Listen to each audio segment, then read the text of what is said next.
Eze-Ana Ugochi tubelu. Nwoke ọma na oraifite.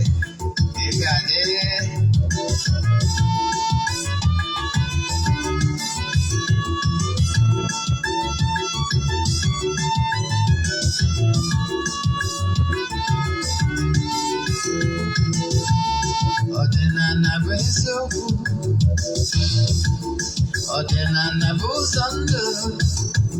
Ịma na o nwere olu na-eti mkpu na-asị ụmụ Igbo chigharịa, ụmụ Igbo chigharịa. Kwa mbọsị ọ na-eti, n'ụtụtụ na abalị ọ nọ na nkụzi. Eze-Ana Ugochi tubelu, onye ọma na oraifite, onye mgbasa ozi ọma ọdịnala gaba n'ihu. Eze-Ana Ugochi tubelu, onye mmanya ji eme ọnụ. Ọdịnala bụ ụzọ ndụ gaba n'ihu.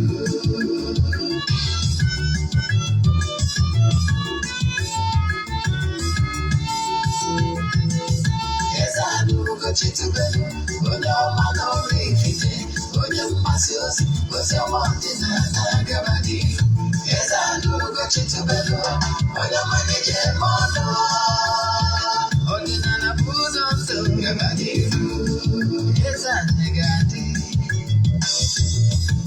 Ugochi tubelu ga-adị, Ugochi tubelu ga-mpụ, ọ ya adị.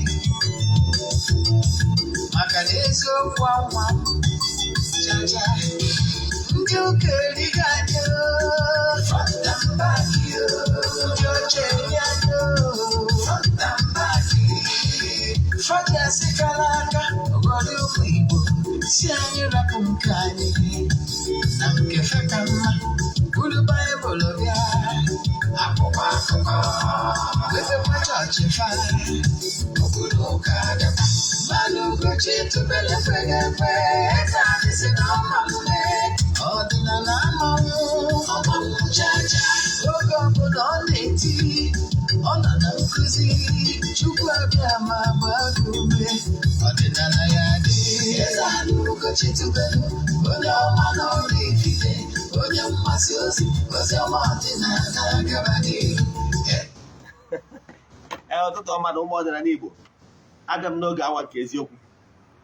Anyị bido n'oge tata ọ maka ihe series of events anyị nwere. Yes, mgbe ọ bụla onye ji join izie ya watch ya, you can watch it live on Facebook or you watch it on YouTube later. Yes, ụbọchị tata maka ndị ọbụta abụ izi ha na-afụ na social media. Afọ m bụ Ogbuefi Eze-Ana Ugochi tubelu na oraifite. Echiri m ọzọ Eze-Ana. Abụ m onye isi nchụaja na Ugochi tubelu ọdịnala temple. Anyị na-agba afa miri emi n'ụkwazi ọrụ mmụọ dị iche iche. Abụkwazi m onye isi nchụaja na ọdịnala Restoration Prayer Ministry. Bụrụkwazi onye mgbasa ozi ọdịnala. You can call me an ọdịnala evangelist. I will answer. My mission is to help people live better life. N'ụbọchị taa, I will not waste your time. This lecture will not be long, but I can tell you, you will learn something that will change your life for good. Yes. Isiokwu anyị ji bịa n'ụbọchị taata bụ how to pray n'ọdịnala Igbo.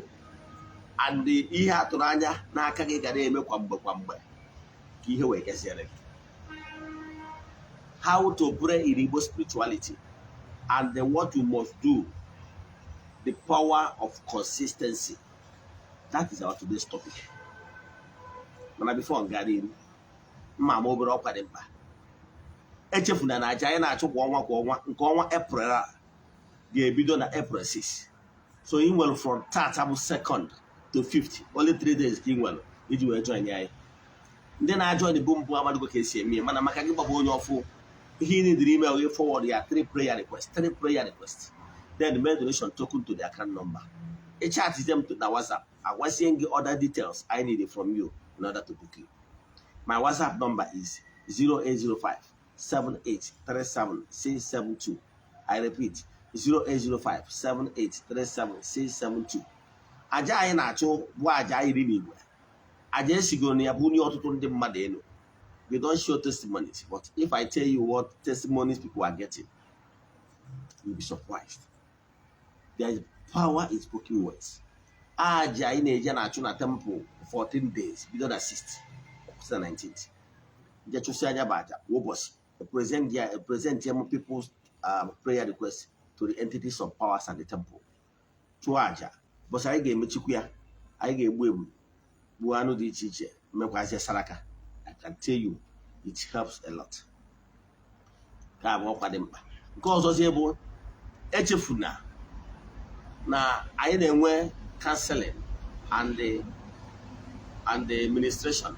But those people say I can give your police in difference of the temple and the children of the temple and fans all over the world. But I give you under the globe. Yes, you can receive blessing from it. I want to be physical. Please chat me to have appointment with me. If I find out who woman are canceling, you could be free. I want to call them babu. I chefuna na ị na-enwe audition maka ndị nwere mmasị nwere onyinye art na any movie industry. It could be a cameraman, DOP, the continuity, the makeup artist, costumier, actors and actresses. Everybody with a gift in here. I can tell you, Ogbuefi Eze-Ana Ugochi is willing to help people. They can see my mission is to help people live better life. I can tell you. And we got lots of videos, movies I produce. Yes, and I can tell you, I decided to remove this to away and the Madaka. Because the super to away pass our ordinary. Said because we must tell our own stories ourselves. Because you when they join our academy, I had an ego. Yes, it's my little way of presenting platform for anybody that really want to succeed in life. Massively in that regard, career. Your career. Now, we are planning to build an epic movie village in Oraifite. Only he knows how to do it. Please chat me on my WhatsApp number. Again, I am a rehearsal on Mondays, Thursdays, and Sundays, and we are shooting movies. Currently, enjoy watch our movies. You will not watch it on my Facebook page or my YouTube channel. And one platform through WhatsApp YouTube channel I created for watching our movies. Our movies are true life stories, and they are something very unique. Nigerian movies. We came to offer a difference. Yes. Now you go to Ugochi tubelu movie productions. You can watch all our movies. Yes. Then more we na Nigerian ordinary Nollywood movies. These two channels is owned by me. So our movies are there. And we'll go movies in the dialogue. And we'll what this week. Like Anger of the Gods. Or this week. Then currently we are shooting a movie called Consequence of Okite. Yes, and we have lots of more that is coming. Like Abominable Act. Abominable Nemesis. Here in our top movies now be on the way. You don't ever watch movies, protective movies. Yes, I can assure you. On our nature is one of the tradition our platform where shine there indicate. Believe in me, I want to raise stars. I want to raise stars using my platform free of charge. I can tell you for sure. Yes. Then the camera. Ihe ndị ọzọ anyị dị maka ya wee bịa akwụkwọ ọzọ dị mkpa bụ iwere nlecha vidiyo bụ aka na share button ka nwanne gị wee si n'ụzọ dị ụtọ nweta ozi nke ịnweta aka. Then ka anyị gaba n'iru na ihe anyị dị maka ya wee bịa. Isiokwu bụ na do you know why your prayers has not been answered? It's because you don't understand how this work and how prayer works.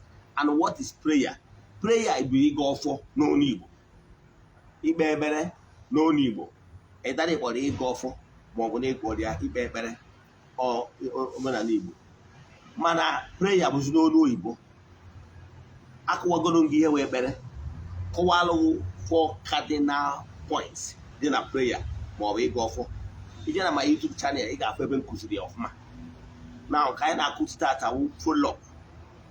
Now gịnị wụ prayer? Ọ bụgoro ndị ụka ọbịa ha akwụkwọ ọfụma. Na prayer ekpere ebe iwelite uche anyị elu na obi anyị elu n'ebe Chukwu nọ. Ịghọtara ya? Now, what is prayer? Igbo is a state of mind where you avoid distraction, uplift your spirit in order to communicate with supernatural force. Chukwu okike and in that Chukwu. So you must have a separate time set aside for this special communication. Ọ bụrụ na ị ewepụta a special time iji aga ọfọ, let me give you an example. Enwere special times m na-ewepụta for ikwubi okwu. Yes, you can choose your own. Enwere m nke na-apụta n'abalị, na-anọ n'abalị kwubi okwu n'isi ndị my friends of the temple, my fans and children of the temple all over the place. Yes. Enwere m time m ji anọ ọnọdụ abalị kpee ekpere gọọ ọfọ kwubi okwu n'isi ha dum. Ọnya ka ndị onye nchụaja. Then enwere nke m na-eme every morning cheerful na n'igwe. Once I walk down from my house, I'm going down straight to the temple.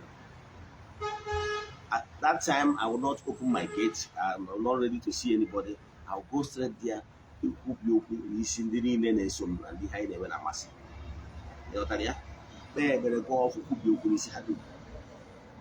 Now, he was remembered for your own end. Create time for your spiritual exercise. Okay, go see more, ne value, ne be ready. Ne body here. If you are creating time for something, only again you you created time. Sometimes why our prayers more fine are gone because we did not comport ourselves the way it should be. We did not show enough seriousness and determination to succeed. Example, how will you see alamat? If you are supposed to have an appointment with your Odisiala, the president, you always try to rehearse, put yourself in the right frame in order to be able to convince the Mr. President to grant your wish or praise you. Now, when you are now planning to approach the greatest power, the creator of the whole universe, don't you think that you're supposed to comport yourself in a very good manner, present your needs in the right manner? Now, after presenting your needs to him, who have all the power to solve your problem, you tell him that you know and believe in him. That's why you approach him. Your faith must be strong. That why you are presenting your needs to him is because you know that he has all the powers to answer your prayers. You must have strong faith. Start strong conviction. After presenting that your prayers, don't forget. People normally make this mistake. Don't forget to always present it in a manner with humility. And after presenting your needs, then don't forget to ask, Kerihi Cholokame. Let me give you an example. If you are a child, you approach your father for whatever is your need. Daddy, I need this, I need that. After that, okay, now I'll pause a while. He will marry his response, right? Yes, it's very arrogant for you to approach your father, talk of God. Approach your father. After telling your father your needs, you normally pause a while to wait for his response, right? That's the right thing to do. Then why is it that whenever you approach God in Igbo on your prayers, you don't wait and pause a while with sober reflection, meditation, and wait for him to give you a response? About you just walk away. It's wrong. Because even in our earthly way of life, you cannot just meet your father after presenting your needs, you just walk away. You will pause a while and say, Daddy, ekwusigo m ihe ndị a ka chọrọ ka email m ịgbazie nkịtị n'olu response ya. Mana ọ na-abụ na ekpere na ịga ọfọ gị, ịgọcha ọfọ, you just walk away. Once after you say you walk away, not done. That is one of the reasons why your prayers have not been answered. Don't stop believing that you have paid your spirituality, you have given your DBA, therefore from your own end it does nothing. You must do something for your own end. Let me give you an example. If a child have wronged his parents and they drive him away, and a neighbor or another concerned person took that child after seeing the child, hovering around, they find it. Why this one you are hovering around? Hope you have not done something wrong against your parents. And you see his mood, you know that he have done something wrong. You held his hand to his parents. Mazi, I saw your son, Efani, hovering around. Hope he have not done something wrong.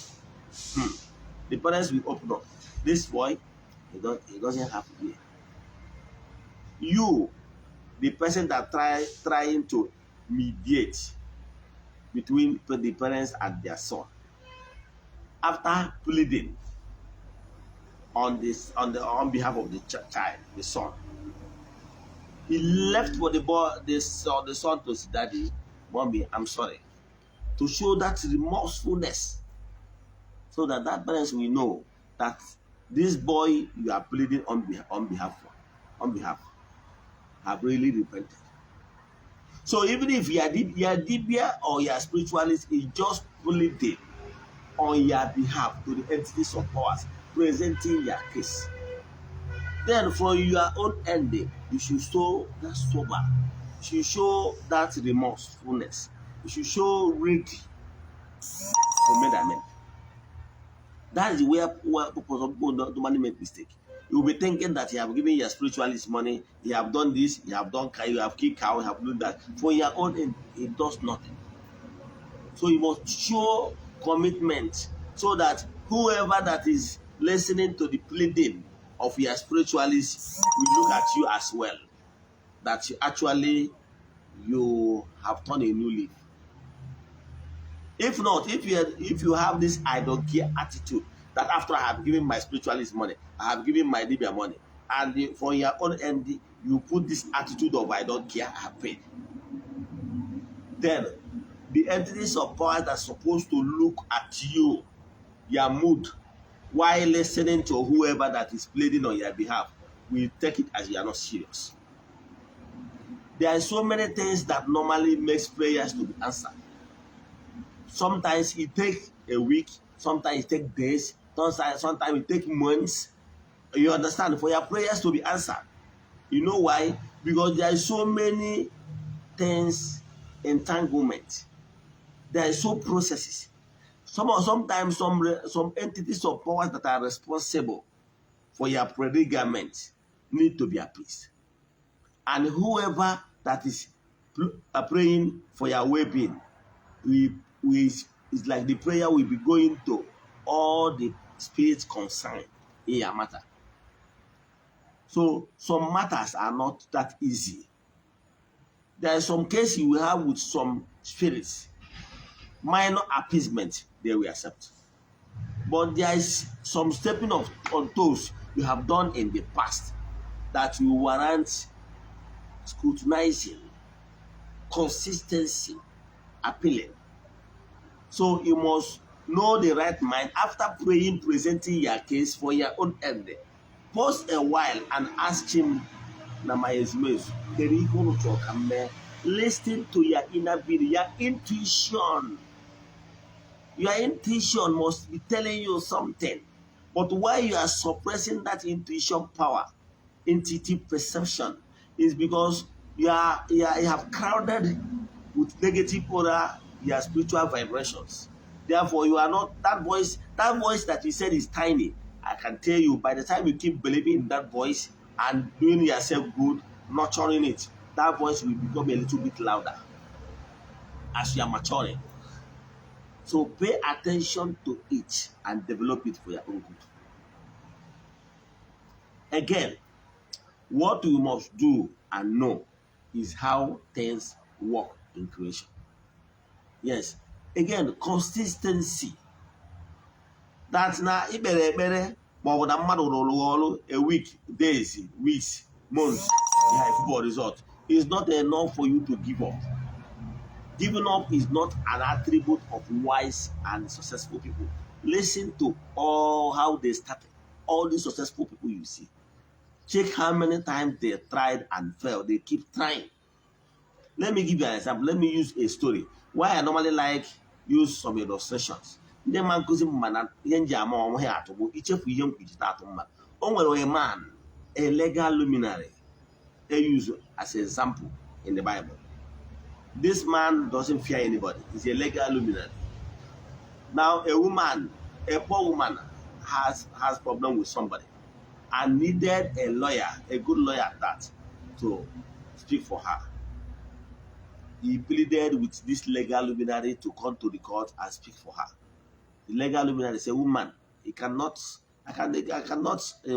engage myself with your case because you cannot pay me." Understand?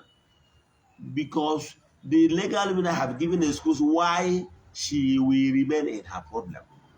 But with consistency, that is her case and decision was overturned and looked into again. This woman persisted. Power of persistence, consistency. This woman keep coming every morning. And this legal luminary said, "No, I can't leave this woman like that. If this woman is not willing to give up, let me help her so that she will get what she wants and I will have rest." The same thing is what is supposed to be doing. By the time every 6 o'clock, you will summon them, you will tell them your need, you will listen to them. By so consistently doing, they will say, "No, we will never have rest unless we grant his wish." Sometimes some of the spirits will say, "This guy is not serious. Don't mind him. If he do this in a week, 2 weeks, we didn't listen to him, he will fed up." But prove them wrong. By the time you keep coming, they will say, "Oh, this guy is not willing to give up. A week, 1 month, he's still there. 2 months, he's still there. 3 months." They will say, "This one is ready to continue till you get result.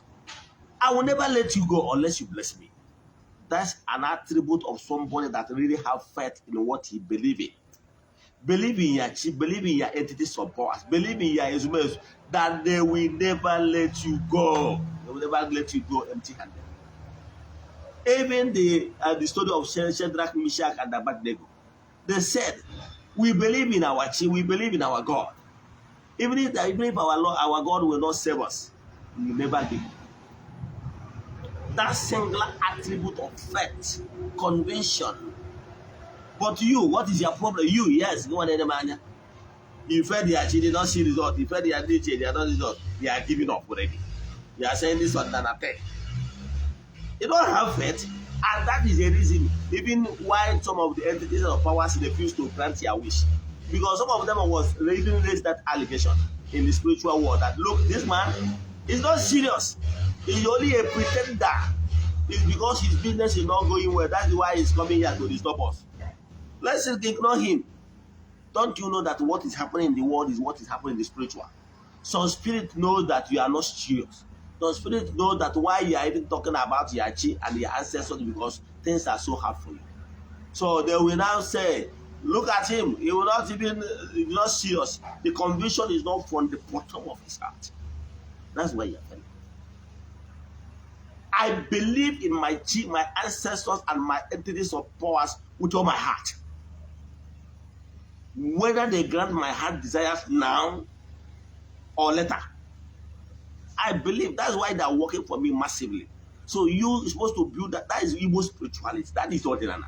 Ordinana is not get rich quick. That is what I want to correct in Ordinana and in our movies. Ordinana is not just you came to Ordinana, you feel the achi because you need money. It doesn't work that way. Ordinana is a spirituality. You grow for you to understand how this works. Let me stop here. in this part 1. I want to show you what video info. Get my Facebook page or my YouTube channel. Ogbuefi Eze-Ana, Ugochi oraifite. Yes, if you watch our movies, go down Ugochi movie productions or Nigerian or Nollywood movies. You watch our movies. More to come. We'll be giving updates on our movies weekly. Yeah, guys, yeah. Yes, I be the video earlier because now in actresses are already at oraifite. Many of them great people.